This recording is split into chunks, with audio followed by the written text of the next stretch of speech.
Saint کی اقتصادی امور کمیٹی کے چیئرمین سینیٹر سیف اللہ بھڑو نے کہا کہ بس سلطان راہی اور مصطفیٰ قریشی ٹیکس لگانا رہ گیا ہے۔ سینیٹر کامل علی آغا کا کہنا تھا کہ یہ 102 یونٹ کا 11,800 بل آئے تو فی یونٹ کتنی قیمت بنتی ہے؟ آپ صارفین کو کنزیومر نہ کہا کریں، بکرے کہا کریں۔ اچھا، کامل علی آغا صاحب سے میری درخواست ہے کہ پلیز بکروں کی توہین نہ کرو، قربانی پہ کام آتے ہیں۔ انہوں نے تمہیں پل صراط پار کرانا ہے، بکرا معصوم ہوتا ہے،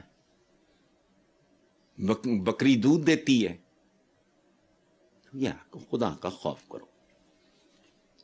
بکرے نہ یہ بکروں سے بدتر ہیں، ان کو کھوتے بھی نہیں کہہ سکتے آپ، کھوتا تو بڑا عالیشان جانور ہے۔ ہم جیسے چبلوں میں الو ان کے ہاں وزڈم کی نشانی ہے، ہمارے ہاں گدھا بیوقوفی کی نشانی ہے، ان کے ہاں امریکہ کا ایک کا نشان وہ کیا ہے؟ وہ محنت کی نشانی ہے۔ اچھا، اب یہ جو مصطفیٰ قریشی سلطان رائی بھائی، ان کو کیوں بدنام کر رہے ہیں آپ ابرو صاحب؟ پلیز، خوبصورت پیارے لوگ، وہ اپنی اپنی محنتی لوگ تھے، خوبصورت آرٹسٹ تھے، وہ تو ایک کام یہ تو اصلی ہیں۔ دیکھو بات سنو، بھارت کی ماہانہ آمدن 1 لاکھ ایوریج انکم کی بات کروں، 1,72,308 روپے، بجلی فی یونٹ 2 روپے 30 پیسے۔ بنگلہ دیش ماہانہ آمدن 45,506، بجلی فی یونٹ قیمت 2 روپے 25 پیسے، یعنی انڈیا میں 2 روپے 30، یہاں 25، یعنی دیکھو نا کتنا قربت ہے آپس میں۔ اچھا، افغانستان میں ماہانہ 9,908، بجلی فی یونٹ 11 روپے 70 پیسے، سوری۔ اچھا، پاکستان ماہانہ جو ایوریج انکم ہے وہ 37,289، بجلی فی یونٹ قیمت 53 روپے 20 پیسے، یعنی کدھر ہے 2 روپے 30، 2 روپے 25، 11 روپے 70، تو یہاں 53 روپے 20۔ کیا ہوئیں گے؟ سب دے پیچھے چند مخصوص لوگ، ختم، بوٹیاں نوچ رہے ہیں۔ وہ پتہ نہیں کیڑی وہ کون سی ٹوپی ہوتی تھی کہ وہ بندہ دکھنا بند ہو جاتا ہے، پتہ نہیں کیا کہتے تھے، بچپن میں سلیمانی ٹوپی پڑھا کرتے تھے، پتہ نہیں کیڑی ٹوپی ہیں، سلیمانی ٹوپی، سلمانی ٹوپی۔ یہ وہ لوگ ہیں جو سلمانی ٹوپیاں پہن کے عوام کی بوٹیاں نوچ رہے ہیں، یعنی کوئی تھوڑا بہت فرق ہو۔ پھر ریپیٹ کرتا ہوں، 2 روپے 30 پیسے، 2 روپے 25 پیسے، 11 روپے 70 پیسے، 8 روپے 90 پیسے، 53 روپے ابھی۔ یہ ہے کیا ہے؟ آئی پی پیز۔ حسن صاحب، سابق گورنر سندھ محمد زبیر نے ایک ٹی وی پروگرام میں کہا کہ میرے خیال میں اتنی ناکام حکومت میں نے تاریخ میں نہیں دیکھی۔ پھر انہوں نے ایک لمبی فیکٹ شیٹ پیش کی۔ آئل پرائسز اتنی بڑھ گئی ہیں، اس کا امپیکٹ پاکستان کے عوام، پاکستان کے بزنسز اور کاسٹ آف آپریشنز وغیرہ سب پر کیا پڑے گا؟ کسی نے کبھی سوچا؟ FBR والے ٹیکس بھی صحیح سے کلیکٹ نہیں کر سکتے، اس وجہ سے سارا بوجھ پاکستان کے عوام پر ڈالا جاتا ہے۔ 14.1 ٹریلین کا ٹارگٹ حکومت نے IMF کے ساتھ مل کے رکھا، اس میں اوریجنل ٹارگٹ سے آپ 800 بلین روپے پیچھے اور 600 بلین روپے پیچھے ریوائز ٹارگٹ سے بوجھ کس پر ڈال رہے ہیں؟ پاکستان کی عوام پر۔